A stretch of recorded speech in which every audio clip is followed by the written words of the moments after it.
episode of the Coffee, Commerce, and Catechesis podcast. Join us on our journey to learn more about the Christian faith and how we can live it out in our modern world. On the one hand, we see articles about young people being particularly traditional and strong in their faith. On the other hand, we'll visit parishes and see a very definite demographic problem. So what gives? How do we keep our kids in the church? We have Colin Miller with us today to share his thoughts. Over to you, Travis. Thank you, Rigel, and thank you, everyone, for tuning in to another episode of Coffee, Commerce, and Catechesis.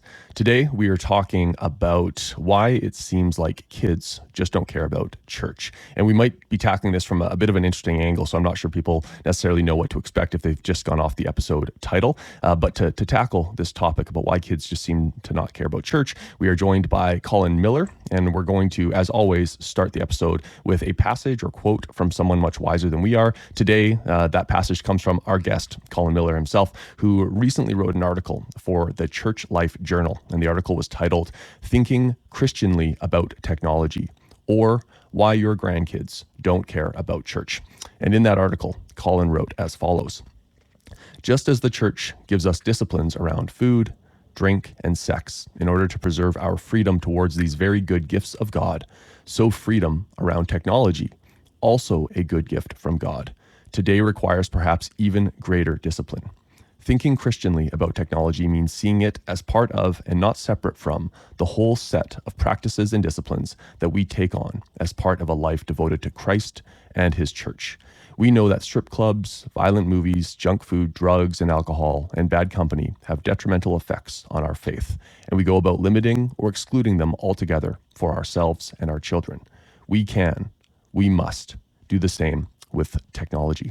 We are going to be chatting with Colin, and by way of introduction, Colin received his PhD in theology from Duke University in 2010, having previously studied at Yale University and University of Minnesota. He has taught at various universities and was most recently an assistant professor of Catholic theology at DeSales University in Pennsylvania.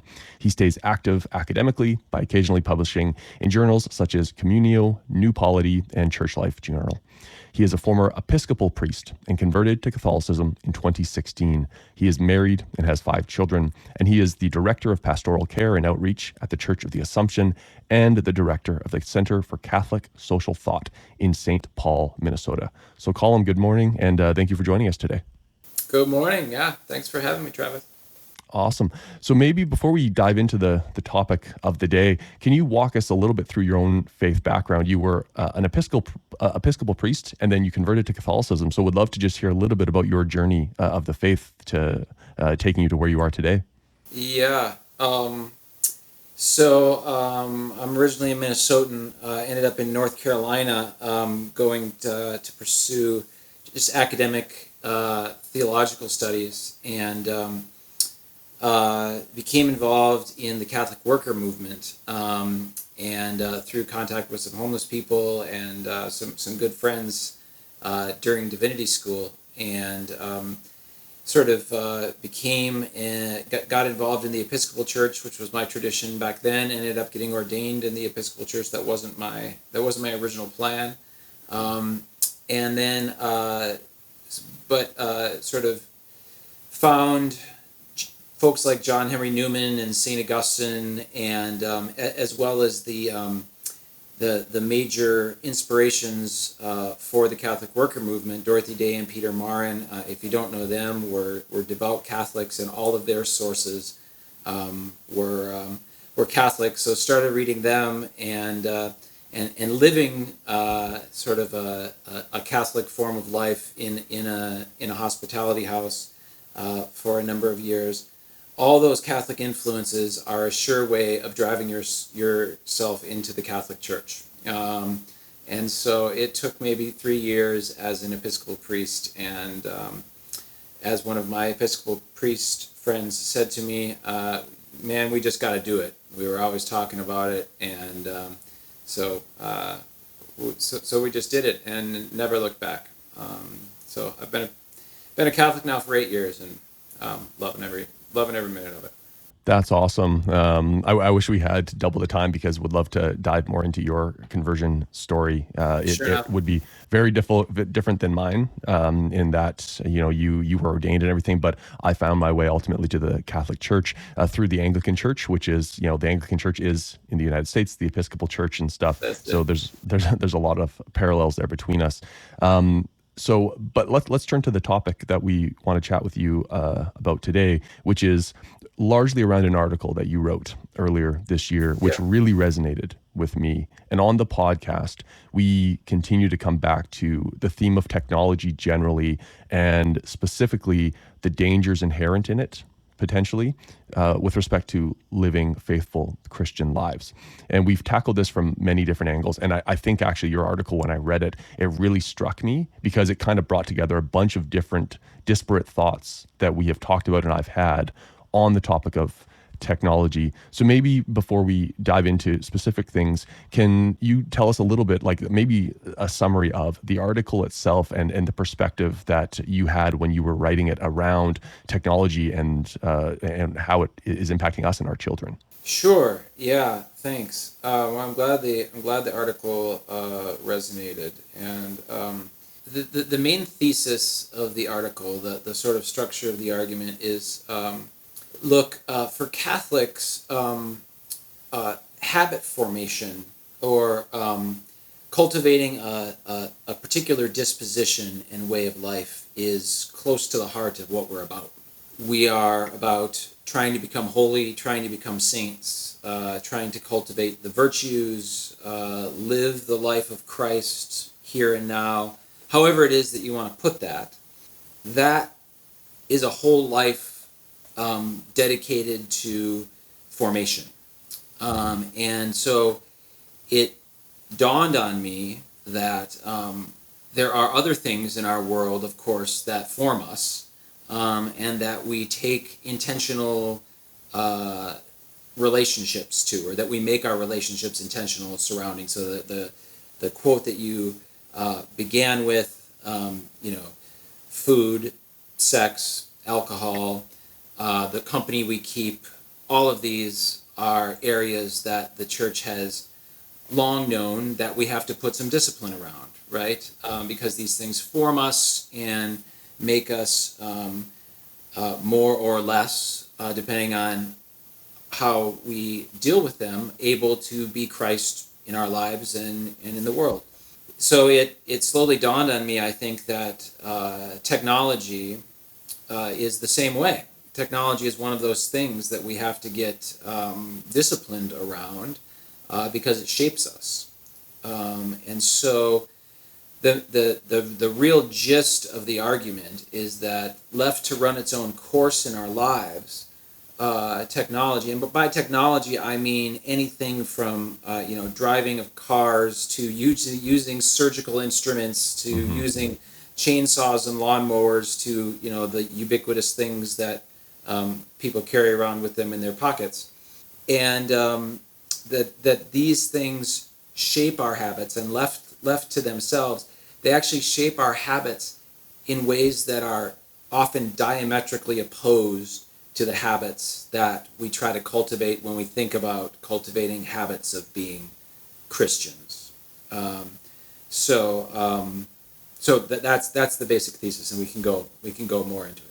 I love one of the things that I loved about the article, and it touches on something we chatted about on a previous episode with a guest from the Acton Institute, Dan Churchwell, about the misunderstanding maybe that people have around technology. If you say technology to the average person, probably today, they'll instantly think about something computerized. They'll think about, smartphones or like nuclear technology or something very advanced, failing to appreciate that, microwaves are technology, pavement is technology, and all of these other things, all of which we interact with constantly throughout the day, and all of them are a technology. I mean, the Romans also had technology. They created aqueducts, and that fundamentally changed their civilization. And so I love that when you're explaining in the article, and maybe this is partly why it resonated so much for me, you tap into technology is ubiquitous. It's everywhere. We just don't even realize it oftentimes. And so I really like that about the article. Maybe before I turn it over to Rigel for a question, Colin, you're a father. yourself. You have 5 children. So were you, as you were thinking about this article and then writing it, did you find yourself often reflecting upon your own, you know, role as a father, how you see technology impacting you and your children, or were you more thinking about what you see in society at large? I think that I was primarily so I work. I'm the director of center. I'm the director for the Center of Catholic Social Thought here in St. Paul. But I also work as just a regular church worker. I'm the director of pastoral care and outreach. So I do things like taking communion out to shut-ins. And one thing I start the article by saying is I often hear stories from octogenarians about the way that their grandkids and sometimes their great grandkids just aren't interested in the church anymore, and that they can't figure out why this is because they sent their kids to sometimes 12 years of Catholic school, gave them a good education. They themselves were good Catholics. They were mass going, every Sunday. They said their prayers, all these things, like you did everything right, and why now don't they have any interest at all in going to church? Well, there's a lot of factors, of course, right? But one of the factors that I never see named is the fact that our lives are now filled with these devices that cultivate a particular set of habits that make being a Christian in some ways the opposite of what we want to do. If you say, what do you want to do right now? You don't say, I want to go visit someone who's old and I want to be quiet, and I want to, go slow, and I want to read an old book or something like that. It's the opposite things, right? Like, I want to go fast. I want something new. I want to have a new friend. I want all this stuff, right? And so, at any rate, to get back to your question, it's largely interacting with people on a daily basis who can't figure out why it is that their kids don't have any interest in practicing Christianity anymore. So, Colin, I have to ask then, because one of the points that we brought up in a previous episode was the fact that with technology, it's evolving so fast that, there are certain use cases for it right now, but in the future, it seems like we'll probably need it for everything. If you're boarding a flight, you will have your boarding pass on your phone. And then, everything else that you do in your life kind of happens on your phone. And so to exist without it would be to not really exist at all. So we've talked a number of times on this podcast about how being Christian, being Catholic requires some counterculturalism, meaning that, we have to go against the grain. But when it comes to technology and, how fast it's taking over every aspect of our lives, like how would you recommend going forward, keeping that in mind? This is, yeah. Well, this is one of the upshots of the article. It doesn't actually get treated in the article, but it's super important. And because this is exactly where they get you, right? Because you can't make a living without staring at a screen, Yep. right? Yep. And tons of examples, right?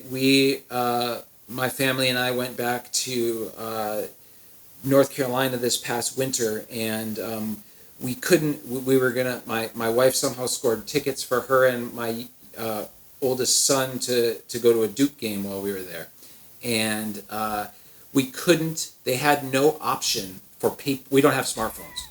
They had no option for paper tickets. We had to make an extra trip into town, and they didn't know what to do. They had Wow. to create a separate option for someone who didn't have a smartphone. Wow. I current just this week at the St. Paul Seminary, they have special protections on the email that you can only get through if you have a smartphone for them to send, because you have to have an app on the smartphone. They have to Yes. Right, send you a right. text to put in there. I don't have a smartphone, so I've literally taken hours of my time right now figuring out what to do because I don't have a smartphone. So at any rate, but of course, the way that they get you is that we all increasingly have to do this in order to make money, because, as you're saying, it's taking over everything. So just on a really basic level, there's nothing to do that isn't technological, that isn't plugged into this stuff. The ultimate answer, I think, is that this is how we see that building, as Catholic social teaching has long driven towards, that building alternative, local, non or lower technologically based economies is really the only way forward. There's really, it's going to be one or the other. Either you start developing those sorts of economies, local economies of agriculture and crafts and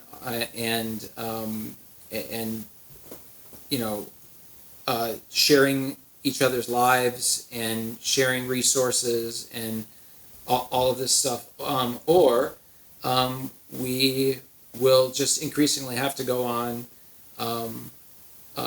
living in more and more of this of the technological world. So I really don't think that it's possible to go. There's very little middle ground. I'm going to share a brief story. What you just shared, Colin, man, that resonates because currently I'm actually wearing a shirt this morning. I'm a student at the University of Toronto doing a master's in theology. And so the shirt is from the college that I'm a part of. And to your point about to be able to access anything, you need to have a smartphone so that they can send you a code before you can log in. Well, the semester's coming. I've signed up for my classes. I want to be able to look at the syllabus and stuff. When we were recording an episode of this podcast 2 weeks ago, while we were setting up, I dropped the microphone on my phone. It's smashed. So I had to go and buy a new phone. And now all the stuff from my university is linked to my old phone. I can't get access to anything. And the IT department is like, they don't even know what to do about it. And it's infuriating because I'm literally saying, I'm trying to give you thousands of dollars. Right. And it's just like, and they don't know how to take it because they're like, oh, and it's just like, we're so dependent on technology now that it's like they can't even function as an institution when it comes to someone who's like, yeah, but my technology's broken. So now what do we do? And I don't know. So your story resonates and it's a pain point. And I've been spending hours on what seems like this should just be an instantaneous fix. Just give me access to my studies. And yeah, we don't know what to do. So on the topic of children and how this ties to, why it seems like people in our generation and the generation that's coming after us have such a lack of interest, at least in this part of the world, in the West, the United States, Canada, the UK, and everything, Europe in general. Rigel and I, our wives are both pregnant. God willing, our first children will be arriving very soon. We think a lot about this. Yeah, thank you. We're excited, nervous, and concerned around technology for the reasons that we've been chatting about.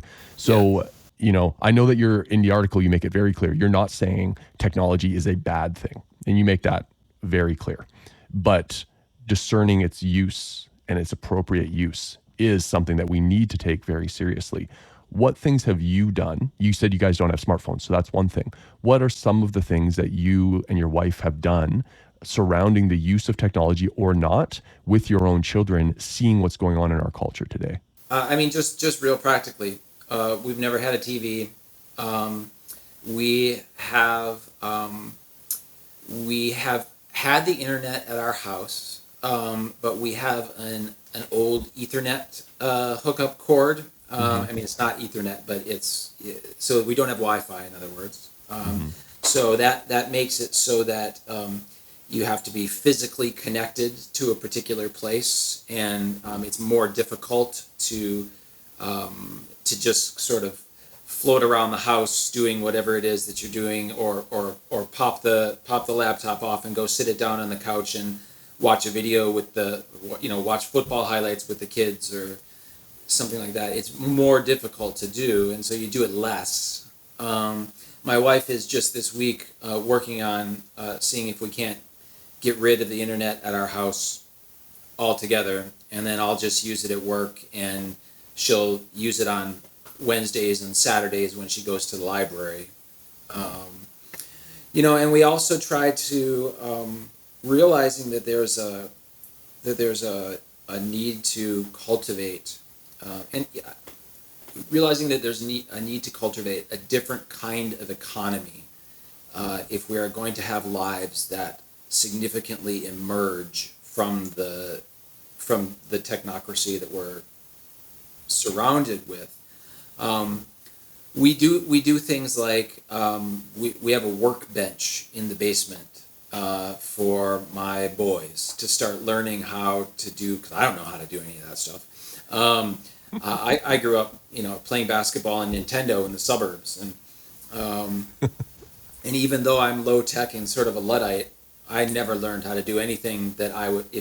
If someone plopped me down on a farm and say, "Okay, survive," no chance. But we want to start cultivating, even in little ways, those sorts of skills in our kids, basic building skills. We have fairly sizable gardens in our small yard. We have chickens. So we try to do things, try to put structures in place like those few things that I mentioned, to try to make the life of our household um, interesting and productive, without uh, constantly being hooked up to a screen, or constantly having to rely on Amazon orders coming in the mail, or what have you. Now, that said, I don't know of anybody who is able to completely uh, divest themselves of the world that we live in, and the goal of somehow having a clean conscience or something like that about this is the wrong way to think about it, the wrong kind of goal. Um, the goal is to do little things, to discipline yourself, and also as reminders of the direction that we want to be going. So I really like this idea of discipline around technology because discipline's basically like a muscle, right? Like you practice using it. And so it does tie in. I can't remember which study it was, but I remember reading a study where discipline in one area, say like your lack of discipline with food and portion control will lead to a lack of discipline in other areas, like the controlling of your lust and those desires. And so the same thing here, like I feel like technology, even more than food, is easy to get sucked into because of the constant dopamine hits you're getting. And so, you just get drawn further and further in, and then that just leaks into a lack of discipline in other areas too. No, I think that's so important. The early church knew this very well. Actually, Tertullian has a great passage somewhere where he talks about, well, you want to control your lust, then fast more. Mm. Mm, yeah. But I'd be curious to hear from you guys. What have you guys done discipline wise, technology in your own lives? I'll go first because Travis has a lot more to say. Okay. So I right now have not really been disciplining myself on technology. So I struggle with discipline across the board. Something I'm doing right now is fasting a lot more, because like I love food. And that's a problem for me, and I know it is. So I'm like you said, I'm doing a lot more fasting. Even when I go to confession, I'm like, I really struggled with like discipline and fortitude in this area. The priest last time was like, go off meat for a day. That's your penance. Like Yeah. I love that, which is like an actual practical thing to help me get better. Right. But a couple other things I've looked into for, just things that I could do on my phone is there's an app called the Minimalist app. And it basically turns your phone, like it turns off all graphics and stuff. So it's not just like grayscale, it turns off all graphics and basically all you see is text. And so it's far less stimulating. So like I've been looking at that, but I know that the app is kind of buggy and like I don't want to mess up my phone either. And so yeah, that's kind of my first step towards like technology discipline. Yeah. Rigel and I talk about this a lot. So I'm more disciplined, and that's not necessarily a good thing. Like it means I can be rigid. It means I can be like non-flexible. It means I struggle sometimes when like things don't go according to plan. Yeah. And it's like, well, my discipline says it has to go according to plan. Yeah. So, but I'm just naturally, I think, more wired for one reason or another to be disciplined. And so I tend to be that way in almost every avenue of my life. And so I have been recently trying with respect to technology specifically to do some practical things. So Rigel mentioned like the grayscale. My smartphone, because I do have a smartphone, and I had planned to work towards getting rid of a smartphone entirely, and I still want to get there. So it's grayscale. So my phone is hideous to look at, which means like I find my usage way down. And when I am using it, it's almost universally now for things like listening to a religious podcast, like the daily Yeah. Bible exegesis and stuff. So that's something that I've done practically. I'm also working towards some weeks are better than other, but having like a technology fast on Sundays. Yeah. So I get up in the morning, and then once my wife and I leave for mass, I leave my phone at home, and then I don't look at it again until whenever we come home. And sometimes that's for hours. I haven't been perfect, but that's something I want to do with the intention of working towards longer periods of fasting. And I think, and I'd be curious your thoughts on this, Colin, as a father with children that are growing up. Kind of what I'd like to get to is a point where my kids would never have to ask me, why are you on your phone? Is kind of what I want to get to that point. Now, Rigel and I used to be venture capitalists, and I've invested in a lot of technology companies. So I don't know how realistic it is for Yeah. me to do the work that I've done and have made the investments I've made and stuff. I don't know how realistic it is to just not exist or to exist without a phone. But I'd like to get there because I see the danger in it. I see it in myself. I'm a worse version of myself when I've been on my phone a lot. I'm very aware of that. So I don't know, but I'm curious, Colin, your thoughts with kids. You guys don't have smartphones and stuff, but your children will obviously see people around them, maybe even in your own social circles who do have phones, who are probably addicted to phones and stuff. You've probably had these conversations with your own kids. What is on the topic of smartphones specifically, or phones generally? What have been the conversations you and your wife have had with your children? Yeah. You know, in some ways, I think with kids, just sort of simple catechesis around basic points about technology are good to start sort of calmly dropping so I have kids 9 and down to 1, and saying things like well, no, we're not going to do that on the computer right now because when I'm on there it makes me anxious. And so no, we're not going to drive right now. We're going to walk to the park instead because we don't need to go that fast.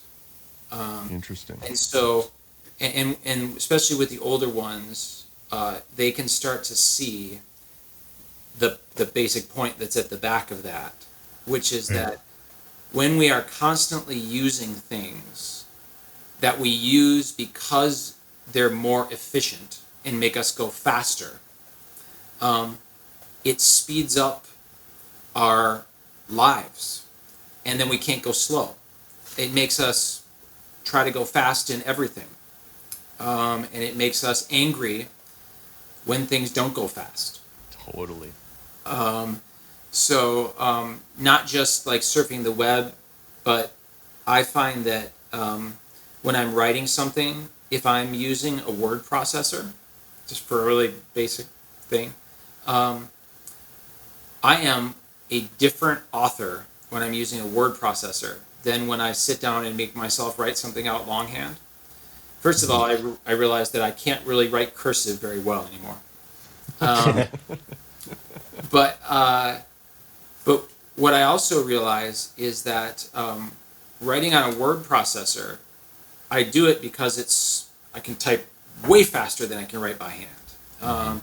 And you can cut and paste. And there's all these different advantages to using a word processor over using pen and paper.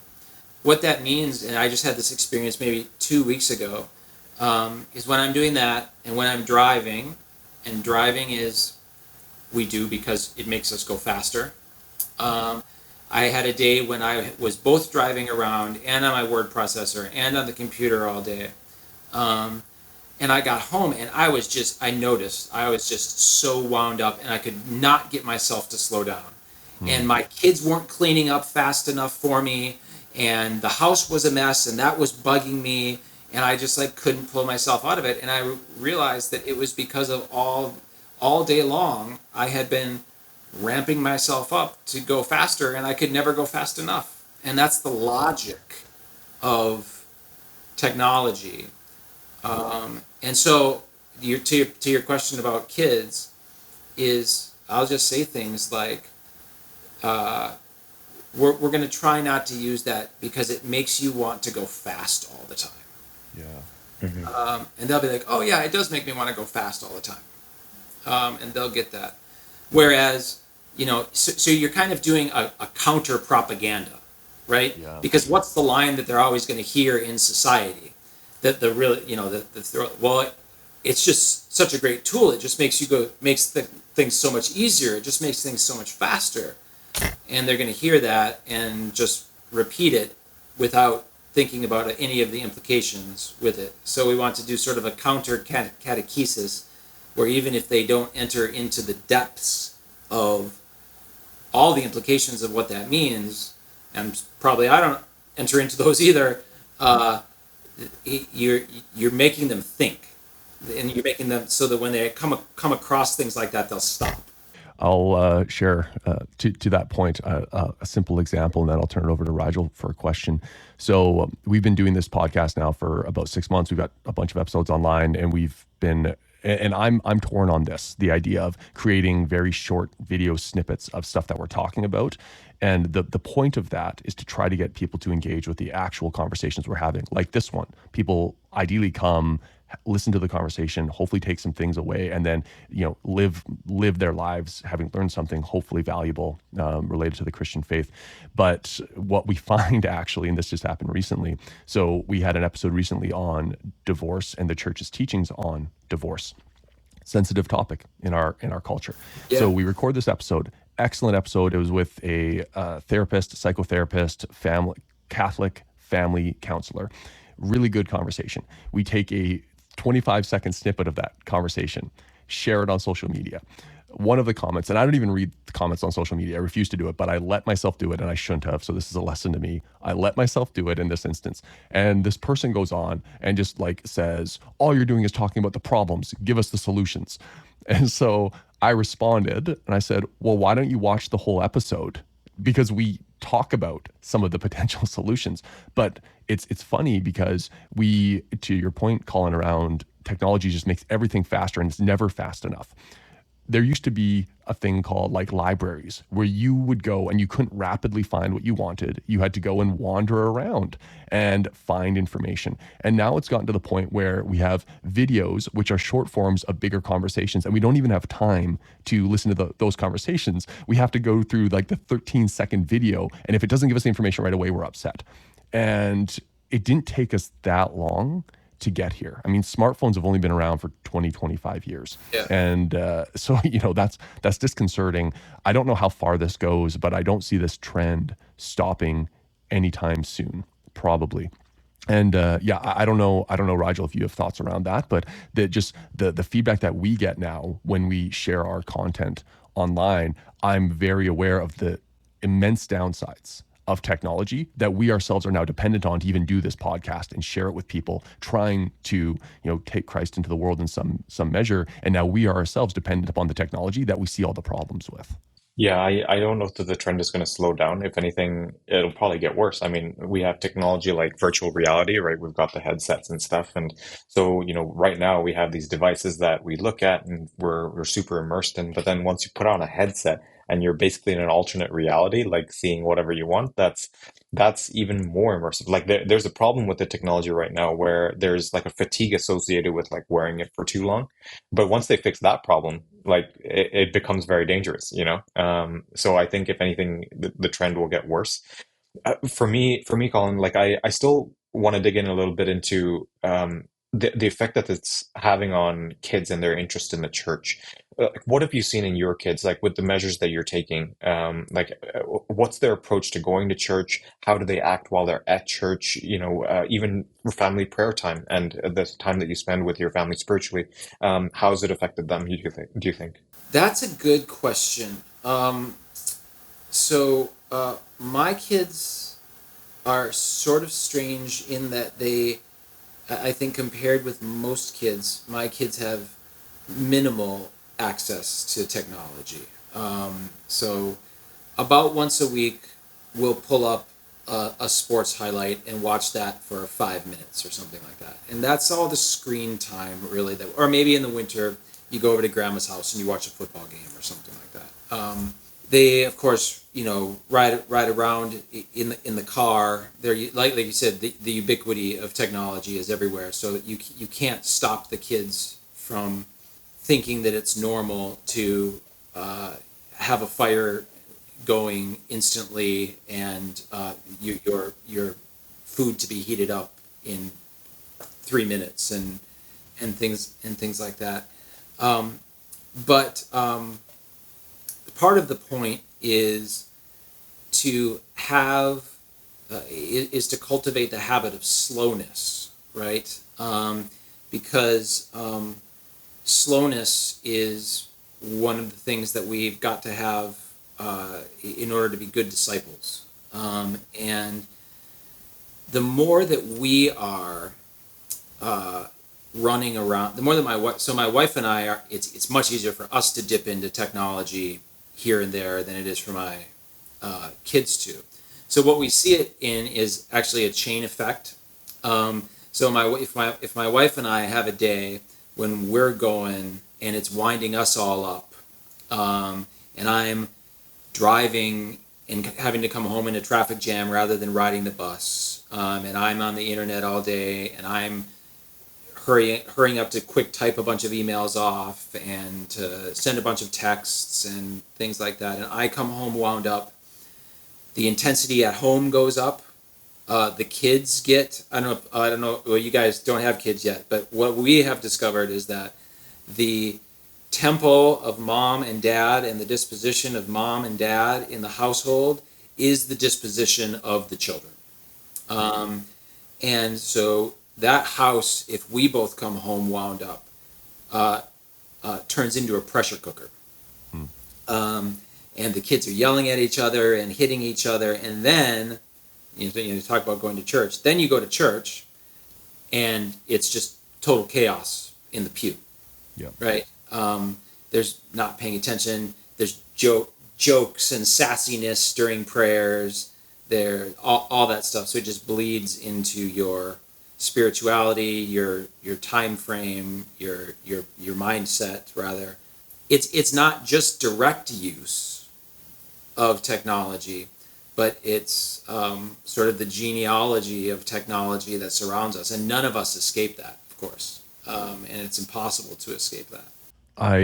So last night we went to mass, my wife and I, and then afterwards went for dinner with our confirmation sponsors, because my wife and I came into the church earlier this year. They have 4 young children, 5th on the way, which is incredible. So we went for dinner afterwards. And one thing I love, they're such good examples for us in our own life of faith. They've been very intentional about technology in their home. They have very little of it. And the technology, so they would allow more technology in their home than you and your wife do, Colin. But their screen time for their kids is watching movies as a family about the saints, as an example.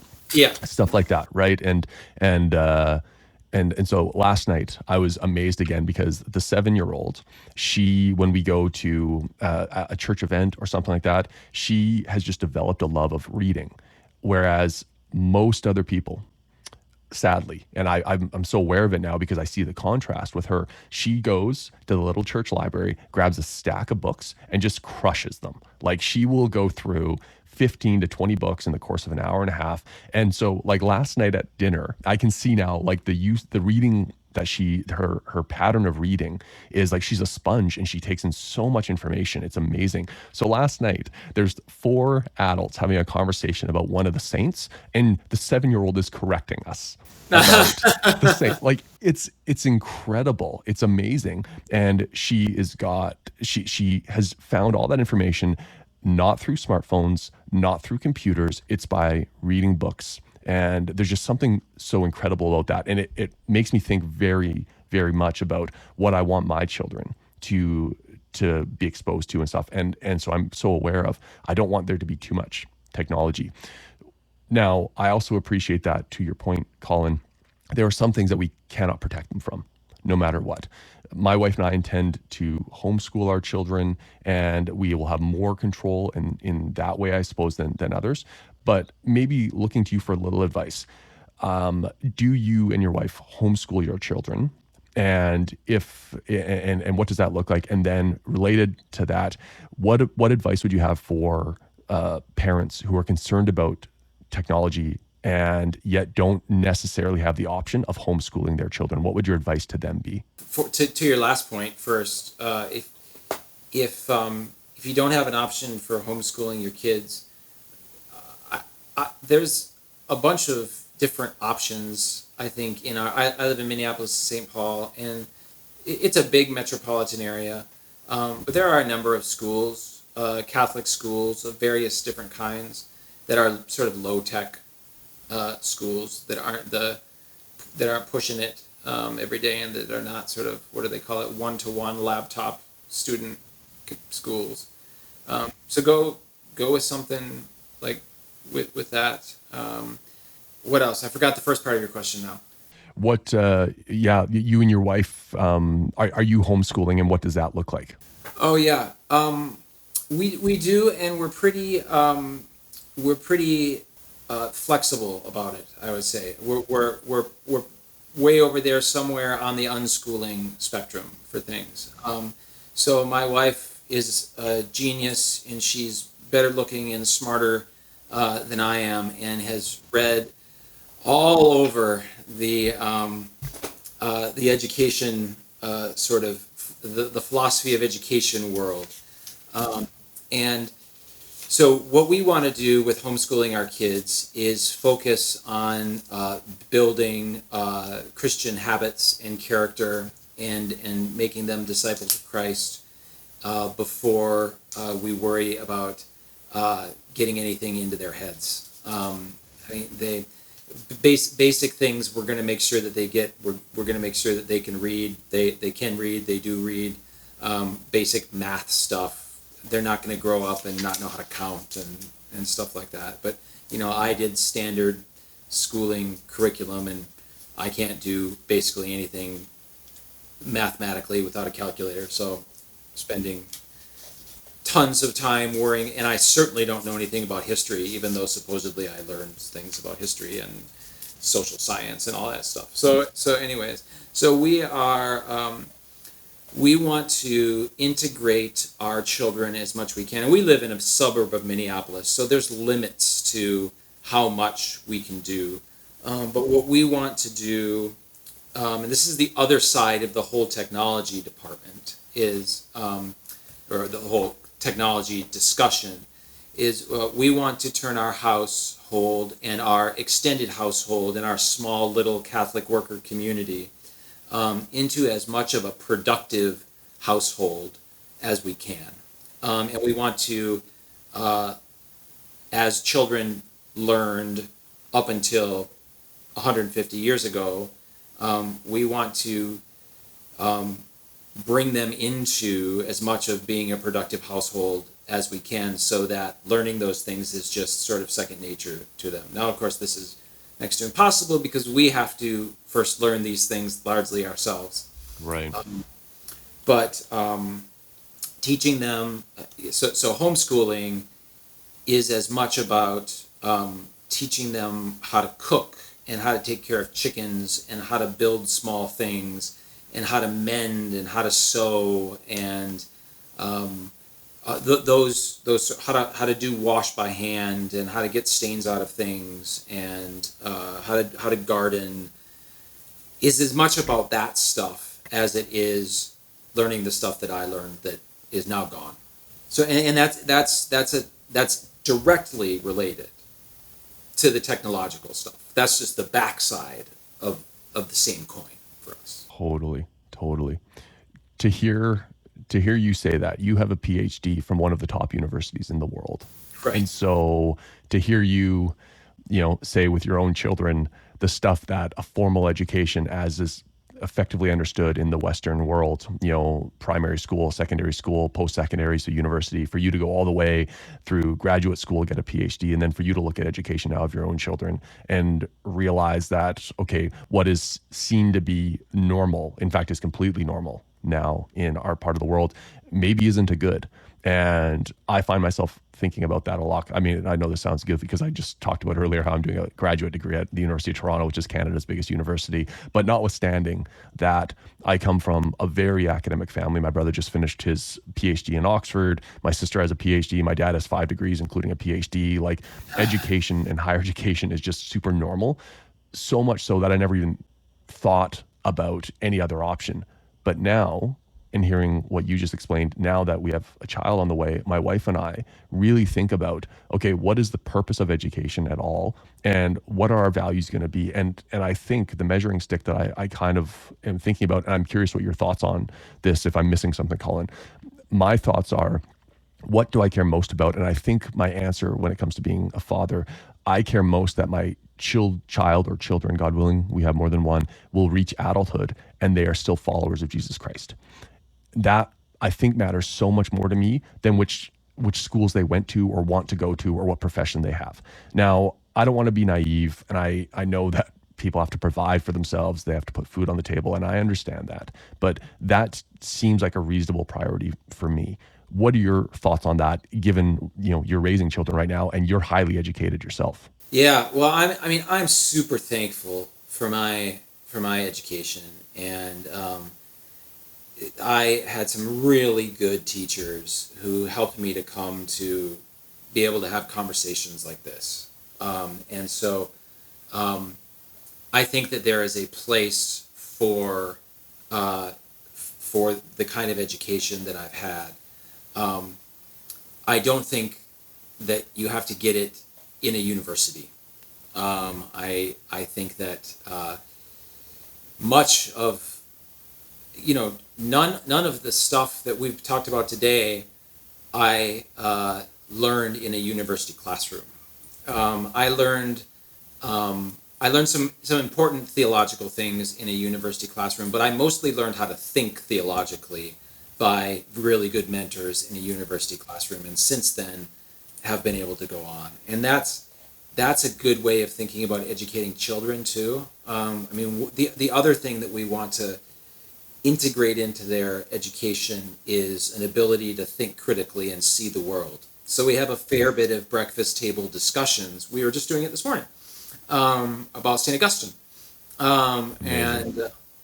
and materiality and Manichaeism and all that stuff. And it is just give them a running conversation so that they see the world from a Catholic perspective, the way that to try to give that same view of the world to them, just in the course of growing up around us.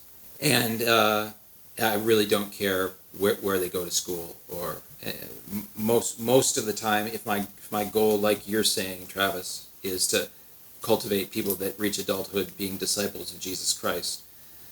School can be an aid to that, but it's certainly not going to produce that, and much of the time it can be a hindrance to that, if anything. I think it's indifferent at best. I do know an increasing number of Catholic families who have, 7 children, and they're all still practicing in today's day and age. So that gives me some hope. Um, and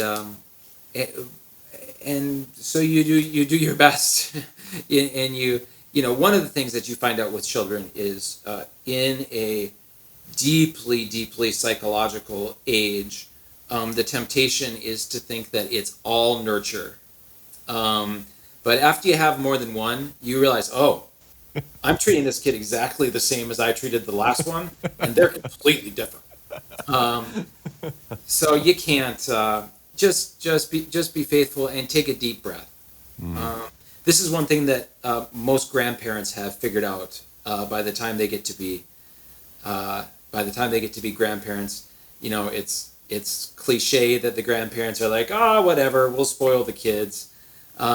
But the parents are like, no sugar and no phones and all this stuff, which is totally what we do. My parents are wonderful and they spoil my children, and I say, stop doing that. But what they have figured out is that, you can't do too much about it. We are much less capable. We have much less power than we think that we have. So when those little babies are born here in the next few months or whatever, take a deep breath and just enjoy it. That's great advice. Probably the exact advice that we needed, especially given the theme that we're talking about. Which, if I'm not careful, I know I can stumble into thinking I have way more control than I actually do. And so, that's great advice, Colin. Well, we're wrapping up here, running out of time. I wish we could chat longer with you, but before we close, can we ask you to lead us in a quick prayer? Sure. Let's just say, "Glory be in the name of the Father, and the Son, and the Holy Spirit. Amen." Glory be to the Father, and to the Son, and to the Holy Spirit, as it was in the beginning, is now, and ever shall be, world without end. Amen. Awesome. In the name of the Father, and the Son, and the Holy Spirit. Amen. Thank you so much, Colin, for joining us. Well, first, thank you for writing the article that you did. We're going to put it in the show notes, so we encourage everyone to check it out. I think there's some real practical takeaways from that. I found myself, as I was reading it again in preparation for this conversation, being like, I've got to start doing that. And so thank you for writing the article, putting the thought into it that you did. We will share it in the show notes. And thank you for coming on the show with us, chatting, sharing your wisdom. Lots for us to take away from it. So thank you again. For everyone that tuned in, this has been another episode of Coffee, Commerce, and Catechesis. We hope you'll come back. And until then, God bless you.